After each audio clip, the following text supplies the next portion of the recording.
Thank you for this invitation. So this is what I'm going to talk about. Essentially, two parts in my presentation. First of all, I will give you my view of physical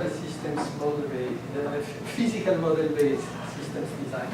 Because when you talk about model-based systems design, it's quite often refers to UML type of technologies, and that's not what I'm going to talk about. I'm really talking about models in your sense. And then I will make a focus on one particular important tool for this, which is Modelica, as a framework for modeling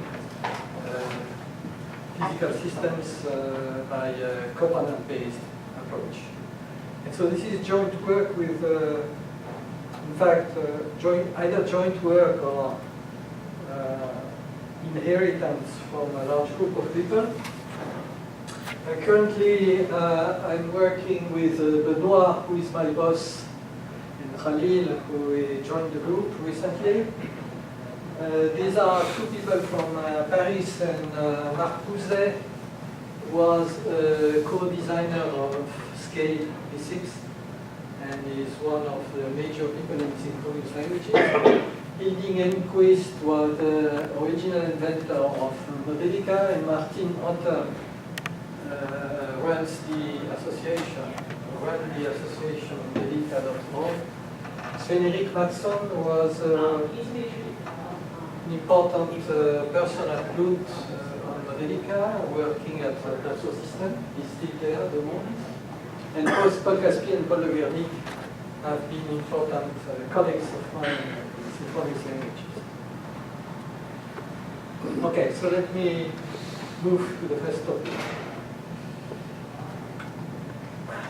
So, assuming that you have a tool that offers you this kind of framework, namely the ability to write down DAE systems like this, so which are constraints involving variables, their derivatives, some controls through equations, and that are guarded by some Boolean conditions. Okay, so we call this multi-mode DAE systems, and this is the simplest mathematical form for what Modelica is about. Okay. So the interest of this mathematical framework as compared to Simulink, for instance, is that you can really build model by assembling submodels, which you cannot do if you have Simulink due to the need to put things in state space forms. And state space forms are global, they don't compose. Okay, so this was the very reason for Carl Ostrom to launch this topic of physical modeling, component-based physical modeling in the early 80s. So Modelica supports component-based system modeling, unlike Simulink. I'm sure you are all familiar with this. As a result, compilation is difficult and complex, and I will show you how complex it can be, even on simple examples. So there are a number of problems. Some problems arise from DAEs themselves, from the fact that you move from ODEs to DAEs, and these are the existence of latent constraints, the need for considering this notion of index that relates to latent constraints, and therefore the need to perform a highly non-trivial structural analysis as a first step to compilation. The index here is the time. I will tell you what index is. Okay, so this is, so it says that compiling a Modelica model is strictly more complicated than compiling a Simulink model, although Simulink already has some troubles. Okay, so assume that you have this working well. What could you do with it? So there are a number of things that one can discuss and that one can relate together through this common pillar, which is CAD tools such as CATIA. I think you are familiar with it here, to focus to specify mechanical designs and corresponding models so that you can relate to a Modelica model. I will talk about the link to requirement engineering and what should be done at this point. So requirement engineering is not just about UML and C7. It can also relate to real models, I would say. And also how you can connect this to safety analysis and monitoring, which occurs through the life cycle of the system. In addition, not sure I'm referring to this, yes, in addition, you could add the link to the computing architecture, which I'm not going to discuss. So I'm not going to focus on the link with CAD tools. I mean, this is an area where Hilding has done a lot of nice development, and that is already quite well addressed by Dassault Systèmes today. And I will focus on the right-hand side, discussing requirements and discussing safety and safety analysis and monitoring.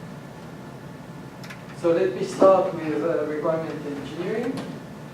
And this is a topic that I'd be interested in discussing with some of you. I've seen that some posters in the lab addressing this area. Okay, so there has been already something done in using Modelica to support in part, not for all of it of course, in part requirement engineering, which means putting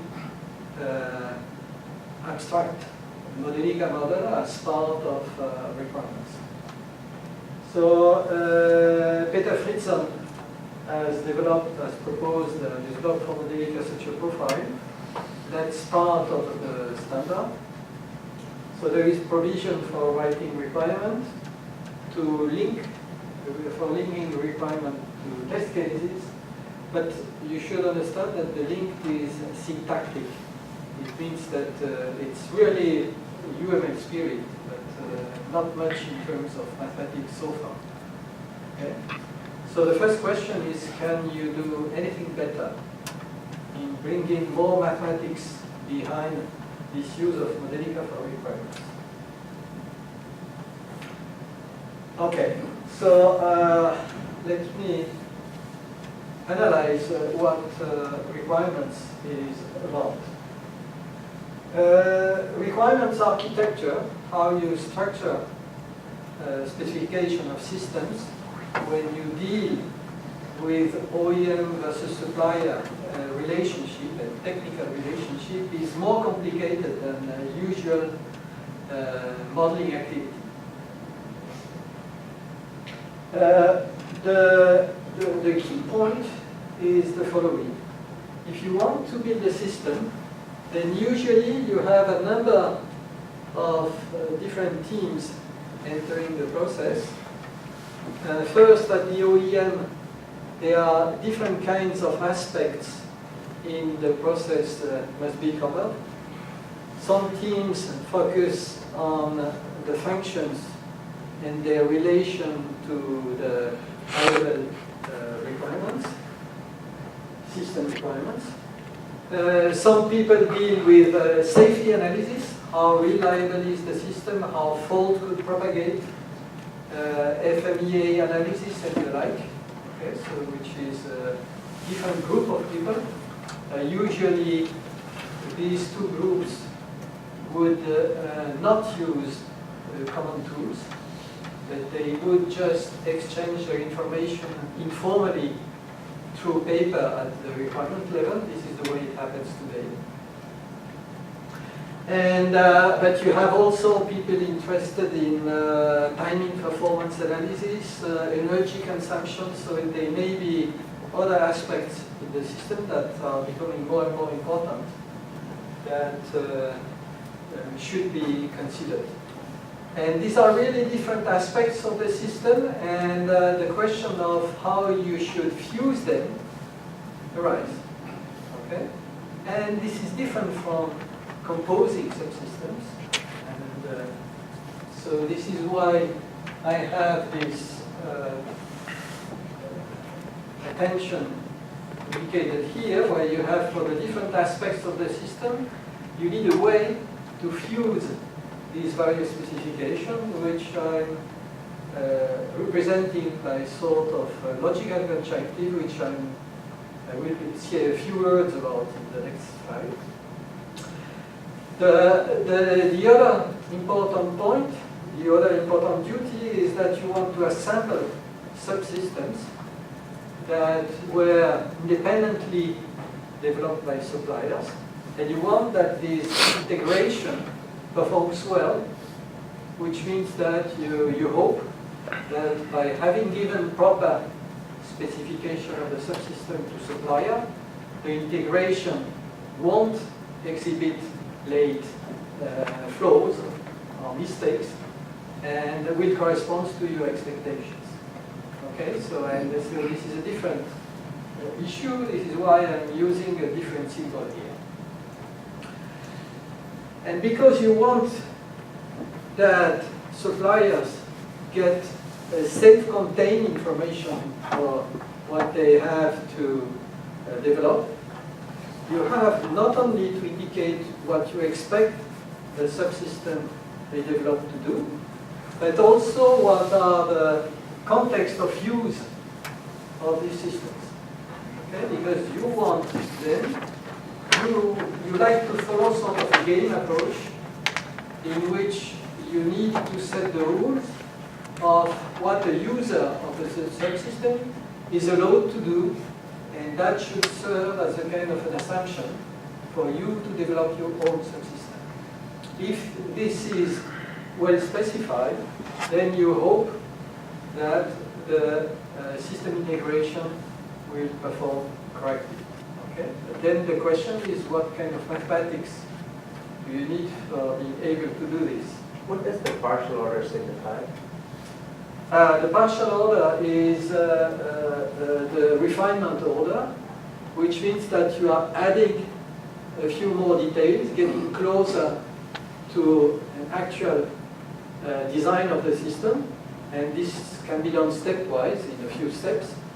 And what you expect is that if you are refining your specification, then any design that works for the refined specification should work for the original one.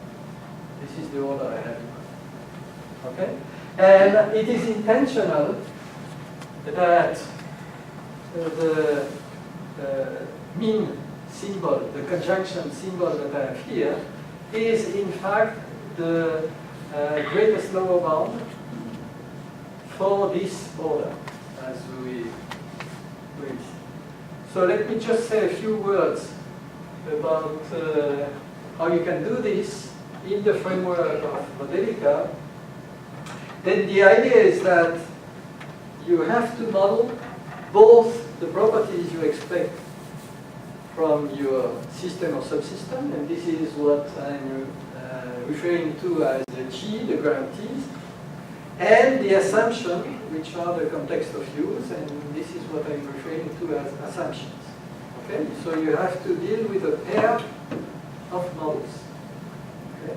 And the operator I've shown in the previous slide for such pairs must be defined. Okay? And you need an algebra to compute about it and to have the formal verification techniques that really do. And the idea is that once you do this with pairs of Modelica properties, okay, which are just constraints, okay, because Modelica is ready to set constraints, so properties are just constraints. then this is the way you should use it. This I'm not going to develop any further, but I'm giving a detailed talk about this on Wednesday at 11, I guess. Okay, so if you are interested in this topic, I will say much more on it on Wednesday. Safety engineering. So here it is. You want to relate the modeling, as you can do it with Modelica, with the activity of safety analysis, fault propagation, possibly enhanced with reliability studies, etc. So what can you do with this? Of course, nothing prevents you from extending Modelica models with failure modes.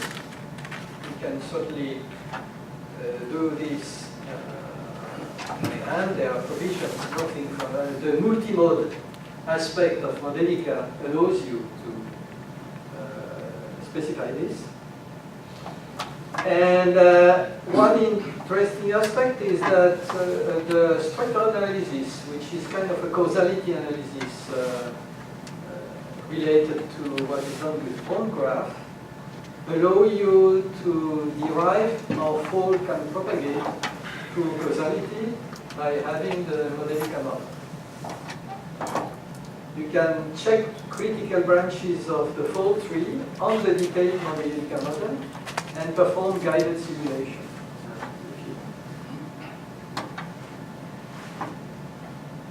You can do more than this, however, more clever things, and I like to illustrate this by something that we developed in our group about 10 years ago for Alcatel in the network management area.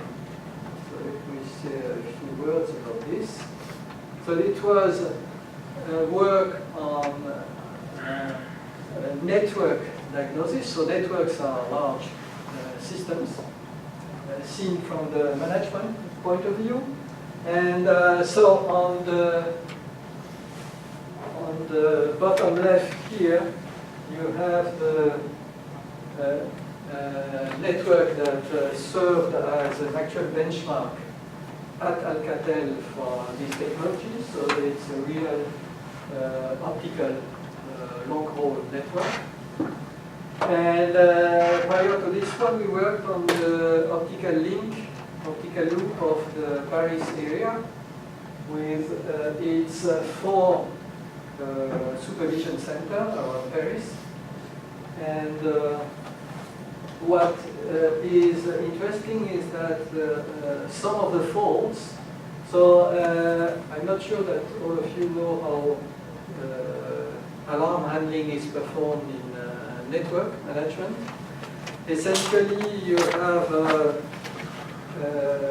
lots of signaling that are produced by the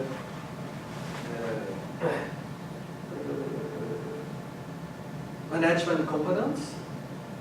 And these, so first of all, some alarms are emitted when some malfunctioning source is detected, some root cause is detected, and there are propagation of denial of service information that goes throughout the entire system, and that is a software propagation activity that is shown by this yellow graph, as you can see.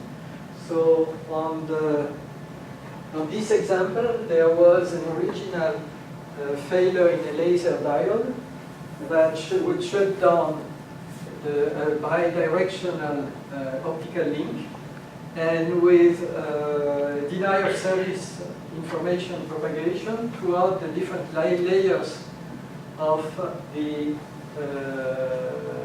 management system. And some of these alarms would even be reflected and collected in distant sites of the management system. Okay, so it's really a distributed system. And so here you see a picture of the management software, which looks like a distributed software system. And all of these components behave, in fact, like little automata with a few states, which role is to propagate different in the service, change in the service status. Okay, indicating that something is not working well, that you change in the category of service quality or whatever. There are different cases. And as a result, we have modeled this system for fault monitoring as a network of interacting automata, asynchronous network. And essentially, so this is a PetriNet view of it, and essentially we have developed the whole system as a product of many such automata, which we can view equivalently as a PetriNet because it has a concurrency. And the problem that we need to solve is just the Kalman filter problem for this kind of system, which is consists in estimating the hidden state trajectory based on distributed observations. Okay, so this is what we did. And what I want to stress here is not so much the algorithm that works for this, but the modeling approach. Okay. For the example I showed, which was the small one, the finite model involved a few thousand interconnected automata, which is already a huge model, and which you have no hope to build by hand. Okay, so the question of how one can build such kind of model arises, and we have developed what we call self-modeling as an approach to automatically generate this network of automata. So how does it work? We have, to start with, two kinds of information that are shown in the red square. On the left-hand side, we have the structural information of the network management architecture that is available and is stored is what was called the management information basis. And that still exists today. So it tells you, like a CSML type of description, the structure of the software that is being deployed. Okay? So you have really the CSML topology. And now, on the other hand, by analyzing the different standards that are listed here, we could identify approximately a dozen of different classes of behavior for all management components. Okay, so there are not so many different kind of behavior, and that was the manual work. The manual work consisted in identifying the 10 different classes of components that could arise. Then, by using some UML type of technology, we automatically, by transforming model, deploy the network of all the automata interconnected according to the prescribed topology. So we turn, let's say, opaque, mathematics-less CSML architecture into a network architecture of mathematical models, okay, by doing this. And then we could derive automatic generation of the behavioral model, followed by an automatic deployment of the diagnostics algorithm. Okay? How do you handle the asynchronous behavior? The whole approach is completely asynchronous. Okay, which means that because the difficulty is that due to the uncertainty in propagation delays throughout the network for the alarms. You cannot trust the order of alarms that you recite.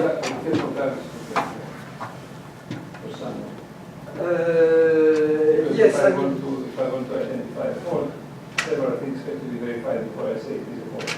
That's right, but the point is that the link between event, their consequences and their cause is asynchronous, which means that it is manipulated and described as a partial order of events, not as a sequence. Okay? And we just have developed a Kalman filter for that. Yeah. The analog of Kalman filter, of course, it's not Kalman filter. That's right. So the question is, can we reproduce the same thing in physical modeling? And my opinion is that nothing prevents us from doing the same, because we do have the structure. We have the Modelica model, which is rich enough.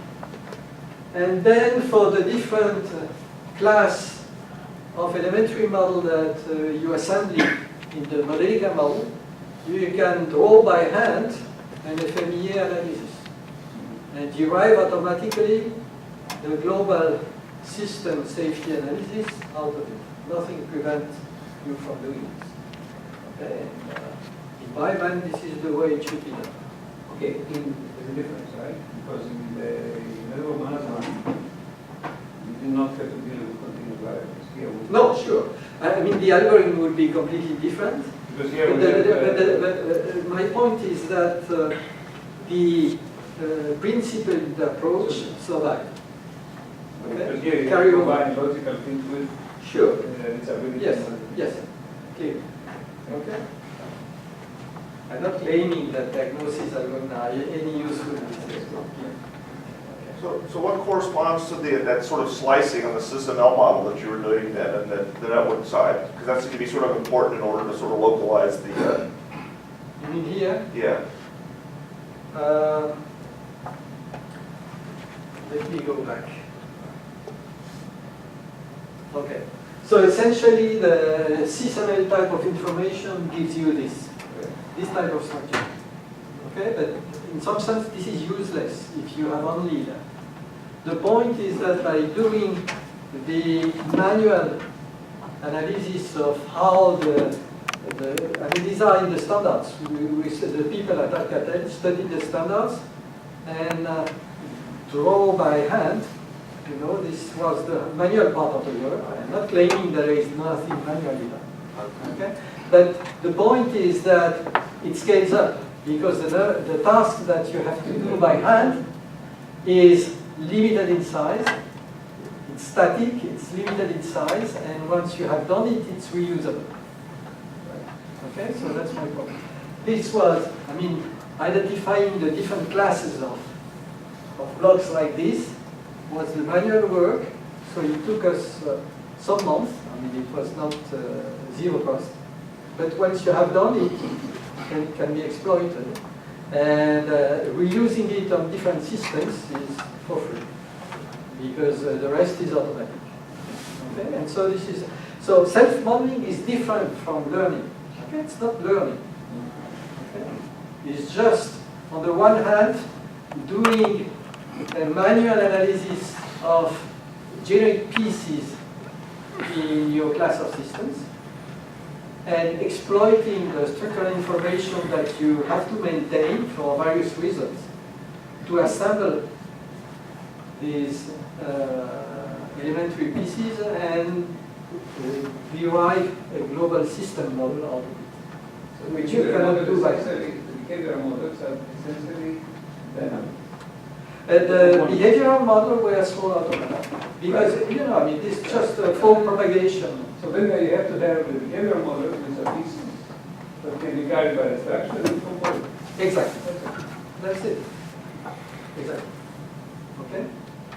And we did asynchronous composition because we had this asynchronous framework.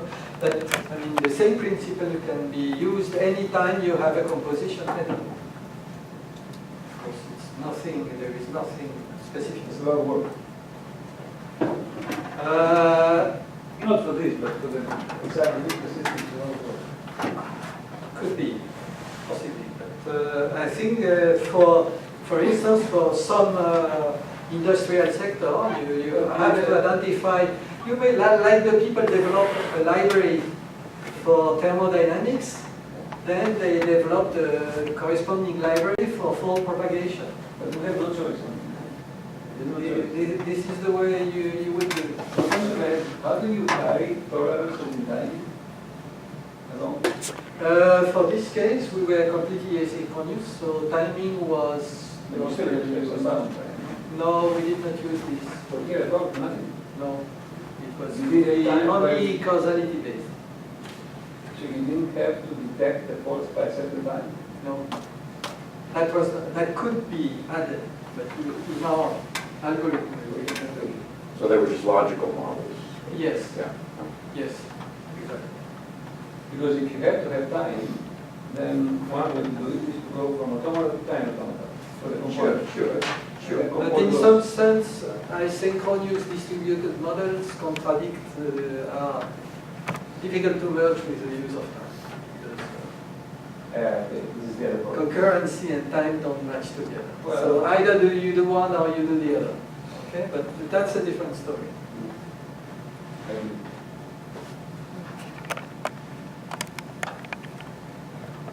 Okay, let me go a bit further and discuss diagnosis. What can you do with Modelica if you want to develop diagnosis techniques? So let me recall the slide about Modelica.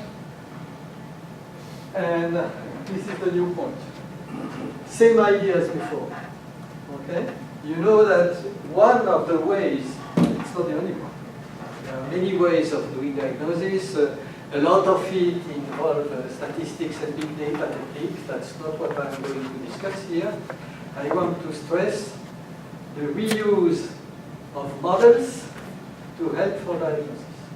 Okay, so it's really the point of view of the control science. And the idea is to exploit the power of Modelica analysis by automatically deriving parity checks. So you know what parity checks are. So parity checks are systems of equations that you feed with real measurements on the system, and that should be satisfied by these measurements to some extent if the behavior is still in accordance with the model that you trusted. Okay? So, and if there are deviations, then you expect that somehow something is going wrong in matching this model, and then you can go for root cause analysis based on that. They don't provide the right time correction. No, I'm not. I'm just talking about So diagnosis. you compare it with model technique, for instance, model technique you can do similar things, but then it even gives you a correction. Here it's not a correction. Model checking gives you counterexample.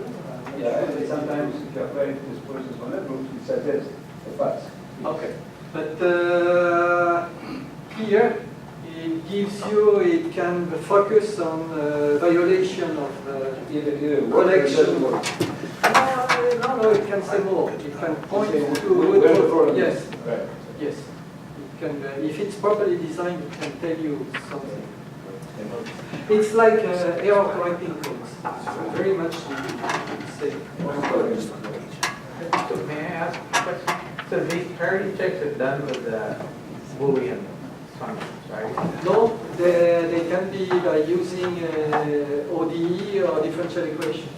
So that For sense- instance, I mean, it's simple. For instance, you have an accelerometer and a speed measurement device based on wind. Yeah. One gives you the integral of the other. This is a kind of parity relation that helps you finding whether the two systems, the two devices are in good health. They should satisfy this parity equation. Exactly. If they don't, one of them is bad. So if this would somehow mean that in that sort of that little code fragment in Modelica, Yes. the left, this check, this Boolean condition check is done, evaluation is done every instant of time. I mean, in the sense that we have physical variables, right? Let me move. Okay. Go ahead and give you a few more words. So this is an easy sample example that tells you why it's worth trying to do this. So it's an old system, a Westinghouse braking system, and the pressure is delivered at the head of the train, and each wagon induces two modes. The valve that corresponds to the brake. You know, when you release the pressure, then the brakes close. That's the principle. It's a fail-stop system. And it tells you, if you view this as a multi-mode continuous system with continuous dynamics, you have an exponential number of modes. Okay, so you would like to have a technique that does not require listing everything. And this is a simple model of system in each wagon, and the resistance are three models, a possible leakage. So normally the resistance should be infinite. If it's not, then there is leakage, and this may be a problem, and you like to observe this. And the leakage here translates to delay in phase, right? Yeah, exactly. If there is too much leakage, then you have a trouble. Yeah. And the goal is to monitor for a possible leakage, and you like to understand what you should measure, where to put the sensor, and you would like to get all of this from the Modelica structural analysis. This makes sense to try to do this.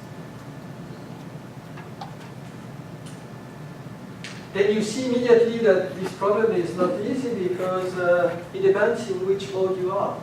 Because there are cases in which if D1 is open, then you cannot see that there is a problem. Okay? So usually in such complex models, the detectability of faults is mode dependent.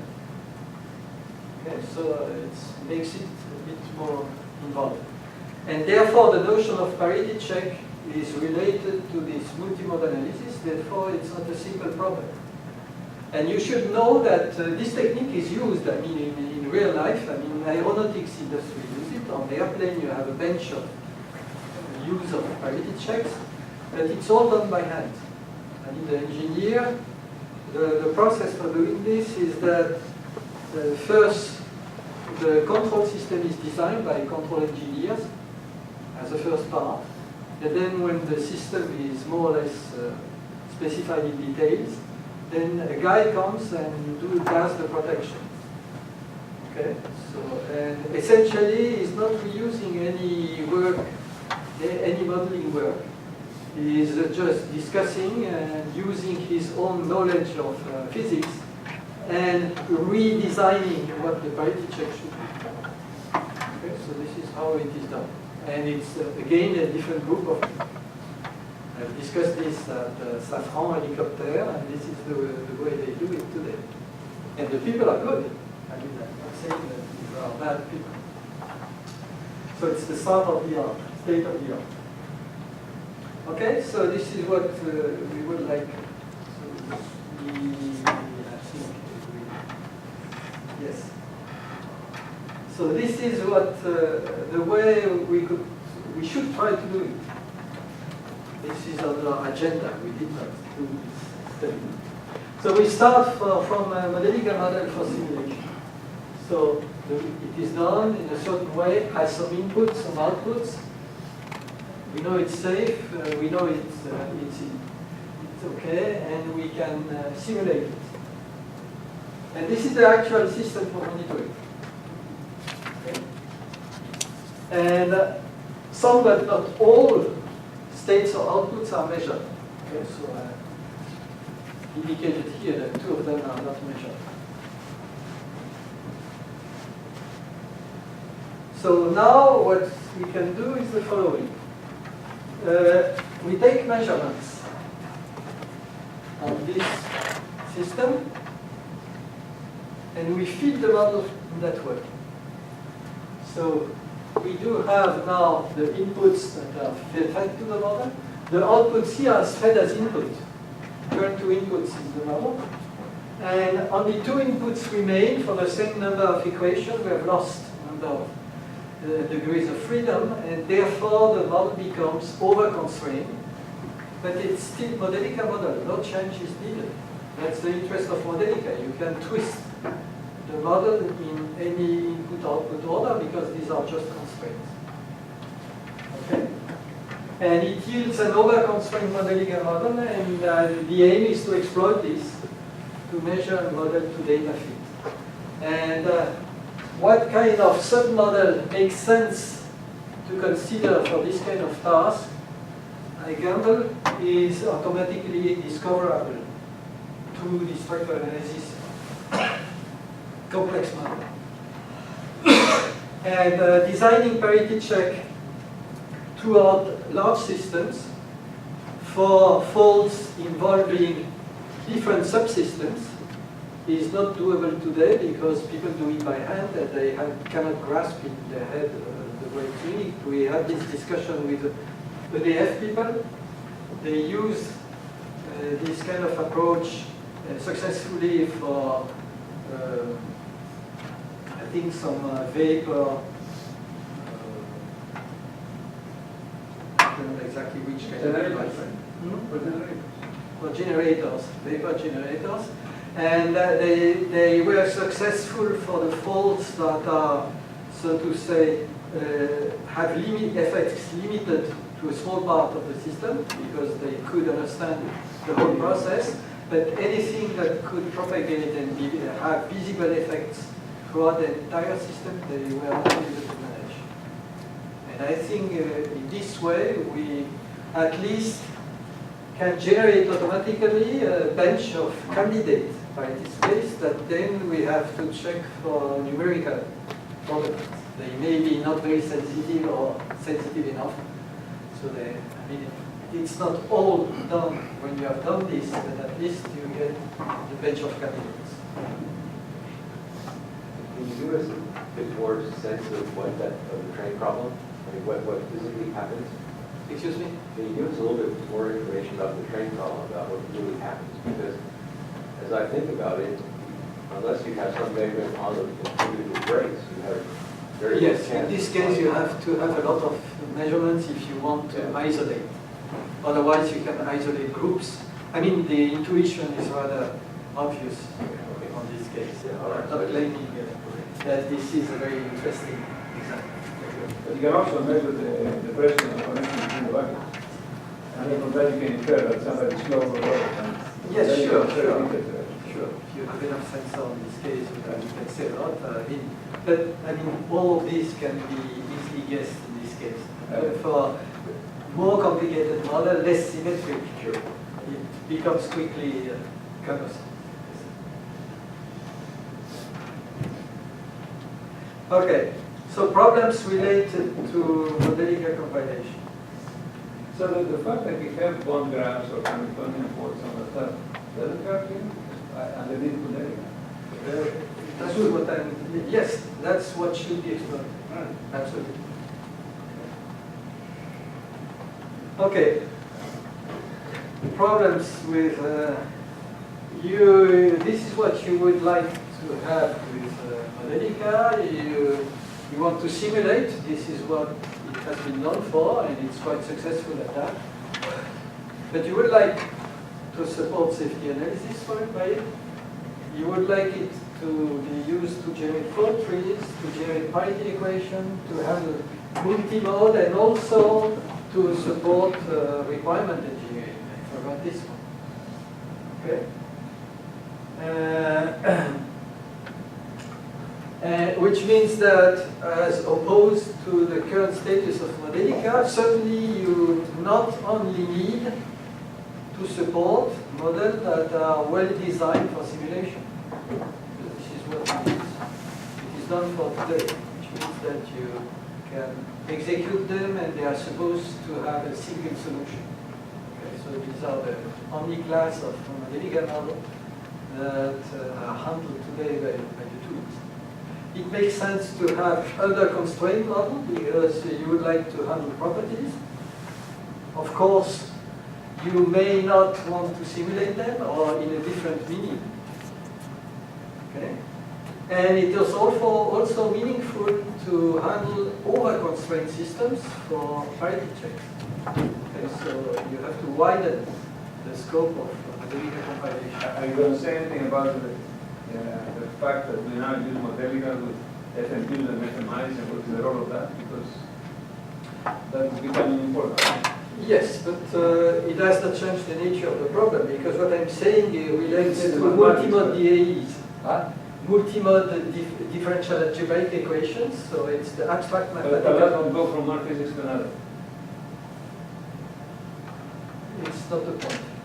The point is... The safety constraints in non-physics is different than right, yes. Safety is a bit different from the rest. Now with one logic, Right. from dynamics Yes. or chemical or whatever. Yes. It's Yes. different. Yes. And can FMI and FMU in your opinion help in that or not? FMI and FMU cannot help. What you expect is that at best it won't prevent from doing.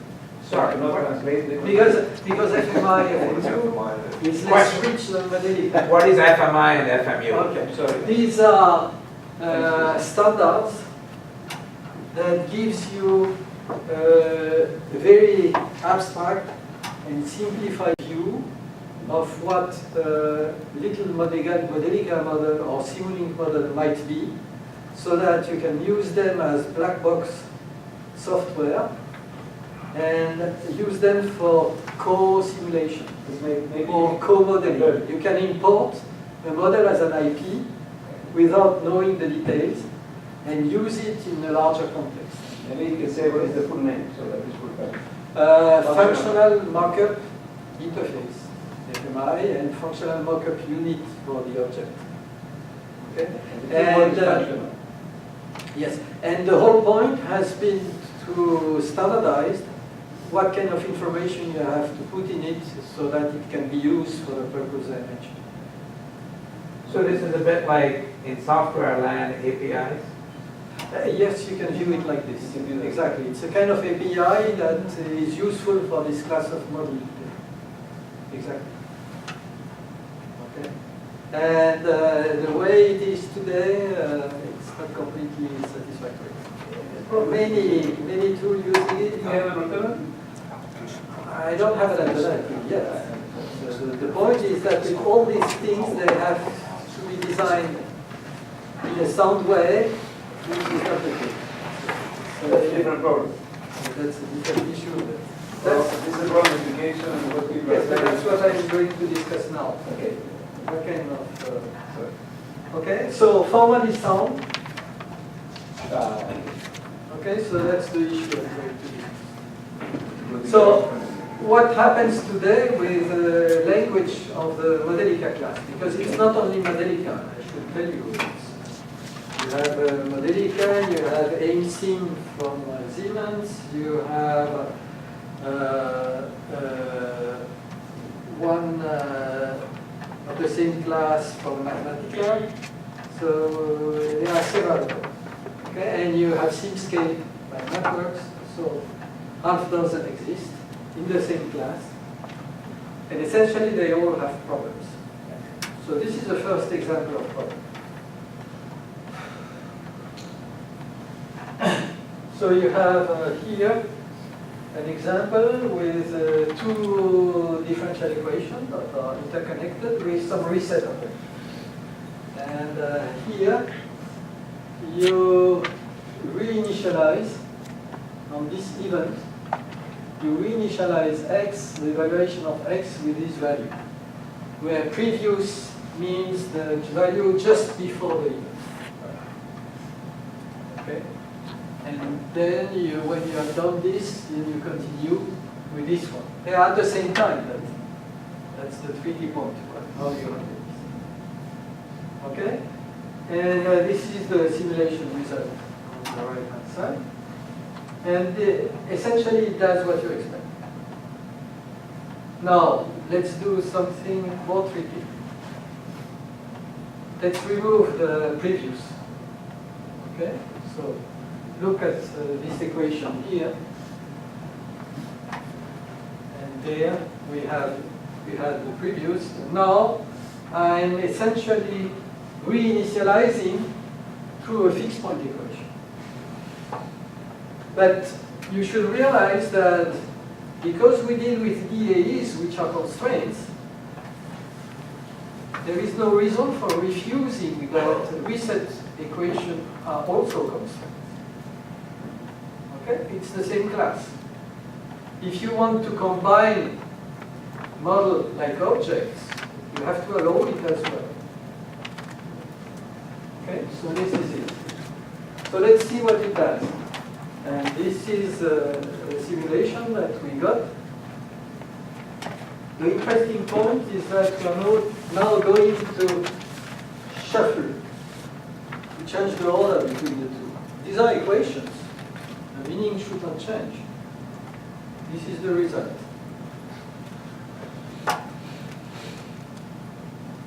Okay? So there is something that is wrong in the execution scheme. Why should order not change, not in the manner? Because these are just systems of equations. So The order is very important. no. Why not? In system of equation, there is no notion of order. I mean, the causality between the variable is order independent. It's not an imperative language, of course. I mean, if you write x equal y, a system of equation, you can write it in the order. There's no community. The order doesn't community. I mean, systems of equation is just a set of equations. It's a set. It's not a list. It's a set. No, what you're saying is true, but this is a problem that arises elsewhere as well. You know, this is a race problem in computing. You know, You want to get rid of race problems because nobody understands them, and it's implementation dependent, and therefore you end up with non-reproducible simulations. And you claim that you have a standard language, but it is not, because different implementation will give you different results. I'm agreeing with you, but you have to include time somehow. No, that's not the point. When it hasn't to be there, you shouldn't bother with time. Here it's a model of physical system period. Why should you introduce a model of the fine description of how execution runs? You don't want to have that. I would argue it's that, not clean. I would argue that a system like this doesn't account for the real physical system. The real physical systems are not mathematically precise about when things happen. Yes. Isn't this a numerical problem? Excuse On the me? backing? No, this is a real problem. This is a real problem. In fact, I was going to say, in Simulink, this is an algebraic loop, right? This would be Yes, flagged, it's this an would algebraic be loop. called an error in Simulink. Yes. But the problem It's a bad case, of course. but It's the a challenging the case. moment you introduce feedback in the system, you cannot change the value. Excuse me? The moment you introduce feedback, you Yes. cannot assume that the variables are the period. If I say x causes y, then they're not commutable. I Right? don't get your point. If I have feedback in system, I have a very simple statement. When you deal with a framework that accepts set of constraints as its basic paradigm, then the ordering of the constraints should never matter. except for time. No, Oh, come but on. it's not time here. Then It's just there's no feedback here. equations. There's no feedback here. If there is feedback here, then you cannot change the value. What do you mean about feedback? I have two equations. Yes, John. They are there, really. We're not going to settle this right here. I mean, I'm sorry to get Okay, let me continue. You will see some more examples. Okay, so this the first one was scheduled properly, but not the non-causal problem. Okay, so either the compiler should have rejected them, and that would be a perfectly acceptable solution, but that's not done. Or it should be executed in a consistent way and have a mathematical meaning. You can say why it should be like this. But they keep pulling to the left. Here, Yeah. yes, yes. The point is that this is not done accurately enough so far Correct. in the existing tool. That's the point. Okay? There are still some. You know, the way these tools are developed, like Simulink was, I mean, they draw solutions for compilation techniques that work most of the time. They test it in class of example, they understand it, and when they get a new problem, they try to fix it. This is the way it has been done. Okay? And it's endless. So may I ask a question? Some algebraic loops cannot be resolved into some sort of uniqueness in the result. That's right, but and then some are okay. But then you would like possibly to statically at compile time identify which one you accept and which one you Okay. reject. So you don't I'm not uniformly claiming that reject. you should solve everything, because some you may not be able to, but you have to have a criterion that allows you to detect that something goes wrong. And you only accept the ones that That allow you are you- sure will be meaningful. So the problem you bring up is the compiler, not to the whole theory. Exactly. You said the compiler is not doing But, it. supposed but, to but do the it. compiler must rely on a I theory. agree. The compiler must rely on We're a theory. completing the statement versus the compiler. Yeah. So can I The statement is fine. I'm nothing against this program. Can I Just ask for a little help? So when you use the word only when it's meaningful, I guess you meant that in mathematical terms, it's just admits a unique solution, given the right initial conditions or something. Yes, let's Is that phrase okay? it like this. Yes, and you know you will find it.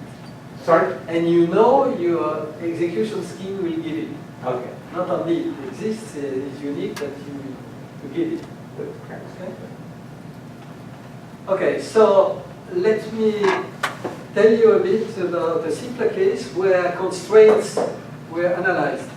Okay, so, and we have been doing this a long time ago with synchronous languages, and I'm discussing signal because signal was, so to say, more complicated synchronous languages in which they are still existing.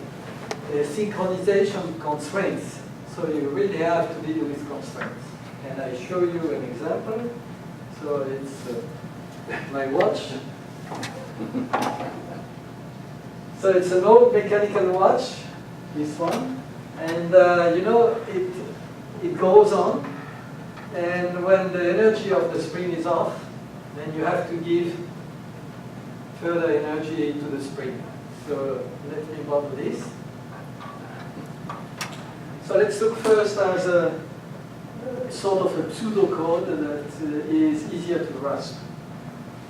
So you give some initialization for x. X is the number of seconds, counts the number of seconds. So when you don't have any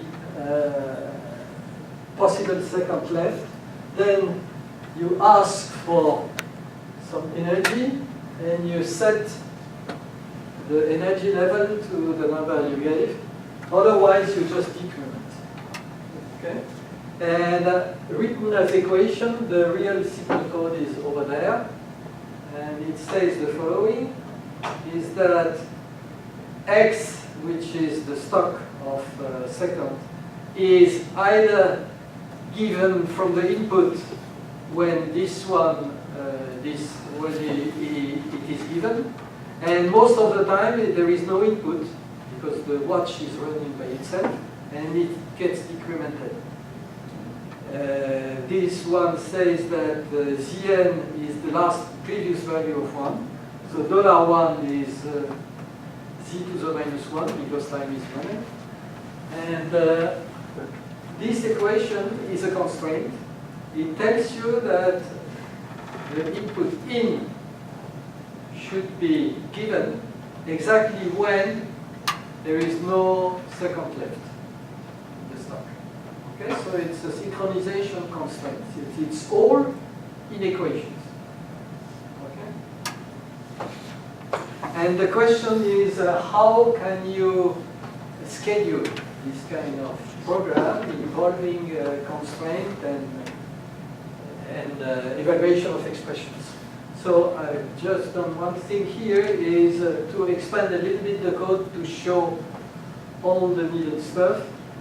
Here it is. So I give a name to the Boolean condition. I write this statement by just, and now I'm writing here that all these variables have the same clock. They should occur in the same pace. Okay? So you have essentially two different clocks. The one which is the clock of the system, and the one that is sporadic, that is the time at which you give the input.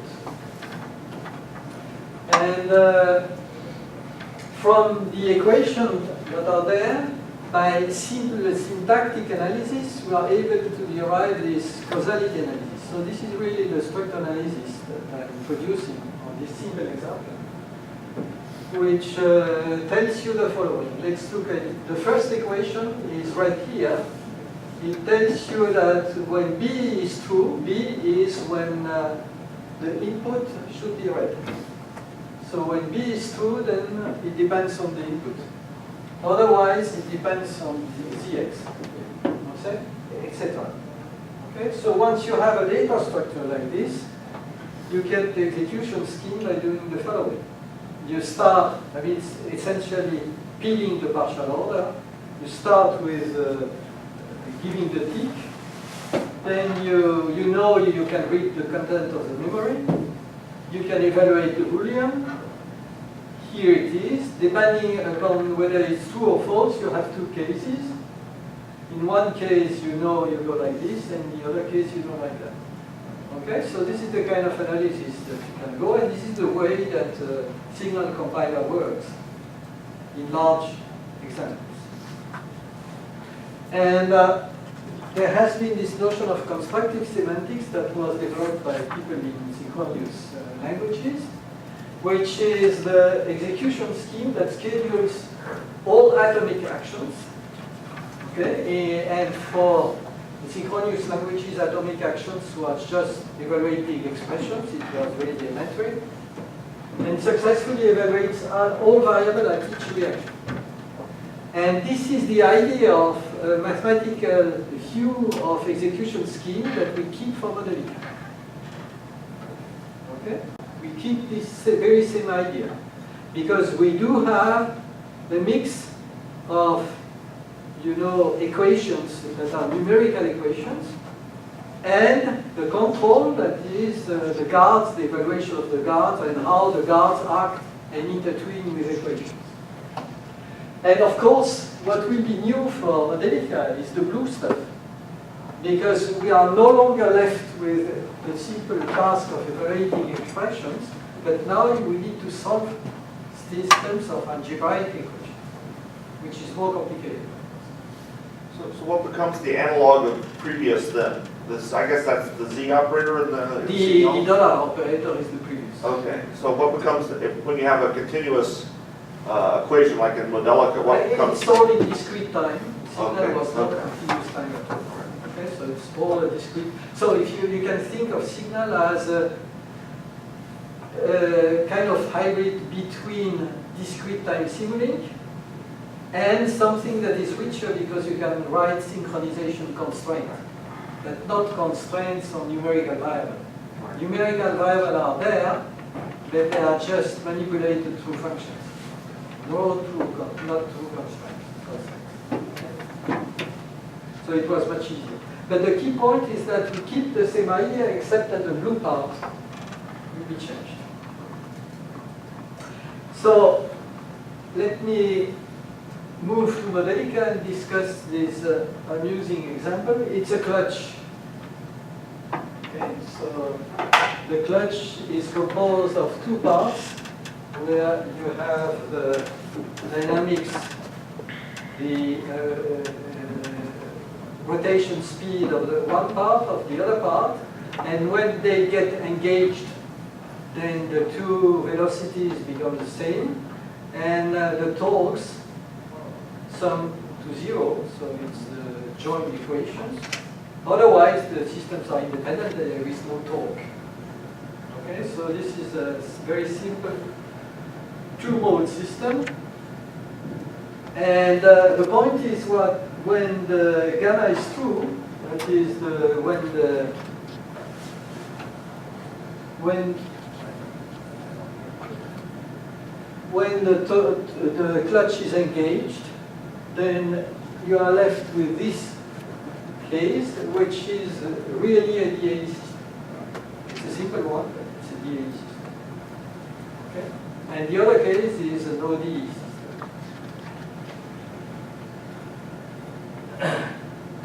The question is that it is enough to make DAE analysis mode dependent.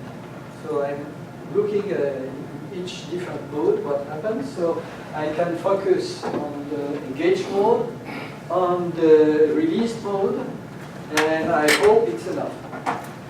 The point is that when you engage the system, then something more complicated happens at the event. In particular, in this case, there is an impulse in the torque. Okay? And I can show you the result of the existing tools on this small example, which is not a foolish one. It's a real physical example. Again, from a physical point of view, it is foolish because you know that you can't do that. That physically, the reason you have a clutch is that the two speeds are synchronized over time. Right. And the point is that when you start playing the game, you success, then you get in a number of trouble because you have a problem of dealing with time constant.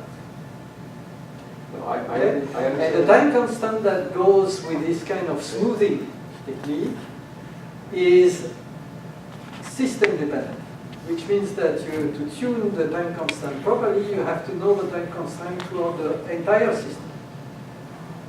Okay? And that makes system design extremely hard. You don't want this. If you want, no, you don't want this. Well, I don't want gravity necessarily, but it's there. But my point is that if you want to develop submodels and being able to use them in different contexts, you want this model being independent from knowing the context of the entire system. It's all about system design. He's saying you lose composability. You lose composability. No, I understand that, but these are meant to be tools for use in designing physical systems. And so they have to capture the physics. This is why I believe engineers exist. Right. But the point is that always, I mean, even control people have had idealization of some model as a useful way of making modeling easier. And this is certainly a good way of making modeling easier, assuming that your tool is able to support it properly. But still it isn't. But let me show you what we can do. Okay, good. Okay. So the point is, can you make this? Can you make Because it work? of course, you can escape from the multi-mode situation by making everything having smooth transitions. Sure. But then you have to tune them all throughout the system, and if you have thousands of modes, can you do this? I'm not disagreeing with you on the beat. I am so pointing out it that makes sense trying to give a good solution for this case absolutely, as is. absolutely. That's what I'm saying. Sure. You're right, but the point is that you have to give a solution that makes the life of designer easier. I agree. Okay, so let's to understand one of the issues, let's look at the engagement. Okay, to understand what the index is. So here I have added what is called a latent equation that relates to this index analysis. What this equation is the following. It's an equation that is redundant with the rest of the system. So in principle, it's useless. Okay, it's just a consequence of the other equations. But it becomes immediately interesting because it allows you to identify what your atomic operations are, referring to my idea of constructive semantics. Remember that I want to schedule atomic operation in a proper way, in a sound way. So the atomic operation here are applying an algebraic equation solver, not something that deals with dynamical systems, but just a solver that allows you to compute, to evaluate the torques and the velocities seen as dummy variable, meaning that they are not related to time, to the states omega 1, omega 2. They are just new, fresh variables. And by having these 5 equations and knowing the omegas, then you can evaluate them. Okay? And what makes it powerful is that now we have a clean definition of the tool that we need to execute atomic operation, which are just algebraic systems of equations. Okay? We need a solver for that. Yes? But finding these latent variables was manual, right? That didn't. No, that is already done automatically since the late 80s. Okay? And it's a whole theory that was developed by Campbell and Gear first, and then for which Pantelides gave the first graphical, very efficient algorithm that could scale up. And there is a whole school of people developing this kind of structural analysis. Okay? And John Price in Cardiff, in UK, is one of the best people doing this. And he was able to show that this relates to solution of certain integer programming problems. Okay, so it's really a graphical algorithm, and it scales up quite nicely. Okay, so you can find these automatically. Not, so I mean, you should understand that this holds only in some generic sense, which means that you find equations that are non-redundant with the other, provide more information generically. It could happen that for bad value of some coefficients you are unlucky. Okay? This is what makes the algorithm graphical and not just numerics evaluating a Jacobian. It's strictly simpler than evaluating a Jacobian. The point is that you have this technology for the two modes, that it tells you how you should initialize the system, but it doesn't tell you how you should handle the event. Okay? And this is what Daimler is. So if you apply this model, which is the Daimler model, or this clutch, then it ends up with a division by zero. Okay, so it's just a crash. The tool crashes. And the reason is that there has been some symbolic pivoting that was unfortunate, because there was one of the pivot that was singular in some group. So if you do the same... But when you switch from, say, false to true, Right. at that point in time, when the event occurs, the boundary conditions are not satisfied. Is it true or false? Or you have a discontinuity, something like that. Let me go back to the model. It's all in the model. I know it's in the model, but I mean, for example, okay, if it's not the point engaged. is the following. The point is the following: is that in hybrid systems people tend to view reset equation as imperative actions. This is the way we have it in our head. But this style of modeling doesn't give you anything imperative at events. But tau is a physical entity, right? Yeah. Right. So how do you instantaneously go from something that's non-zero to zero? That's why you have impulses. Impulses will bring you It's at the modeling level. Yeah.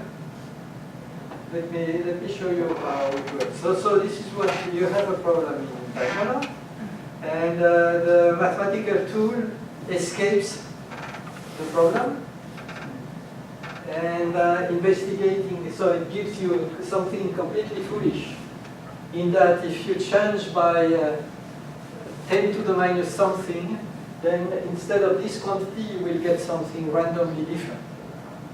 Okay, so it's obviously totally wrong. And in addition, the speed is not in between the two speeds of the two joints. Okay, so it's completely wrong. And so we send an error message to the mathematical people. And they say, well, there is a problem. And our guess is that just they perform cold restart, which means that they reinitialize regardless of the previous state. That's obviously what they are doing. So which means that the problem is not addressed at all. Mathematical. So what did we do? The point is, our idea was the following. This is syntactic analysis, okay? Because the symbolic analysis, we are not doing anything numerical at this point. So it's really a causality analysis that must be performed in a symbolic setting. So there is one domain in which you can express conveniently both discrete time events, the sequence of operations that you have to do by resetting systems, and continuous dynamics, namely non-standard analysis. Okay. And non-standard analysis, of course, is not executable, it's nothing real, so it cannot be used for simulation, but it can be used for symbolic analysis. Okay? There is nothing that prevents you from this. So we interpret the derivative as next minus omega divided by some infinitesimal, and therefore we have a dual interpretation of the dynamics in either discrete time when it's convenient for us, or in continuous time when it's convenient for us. Just symbolically. Just symbolically. But in discrete time approximation, there's not It's not an approximation, it's an idealization. Yeah. But I'm saying that if you think discrete time approximation, then the non-standard analysis actually is not abstract. It's actually, like Euler approximation, right? It's like Euler approximation, except that it is not to some epsilon. It's exact in some sense. Okay? It's symbolically exact. Equality is genuine. Yeah. Okay? But of course, it's useless from the numerical standpoint. But we are not using it for numerics. I'm insisting. Okay? So it's a bypass. It's a detour. We move to the standard analysis. We do our symbolic analysis there, and we return to normal world. Now this helps you to find which equation is bad. Yeah. Okay. That's the point. So this is the result of the simulation that we obtained by doing this. And I have no time to... I have a lecture on this. So if you want to know more, you can just ask me, and we can use the first day, obviously, depending on what your interests are.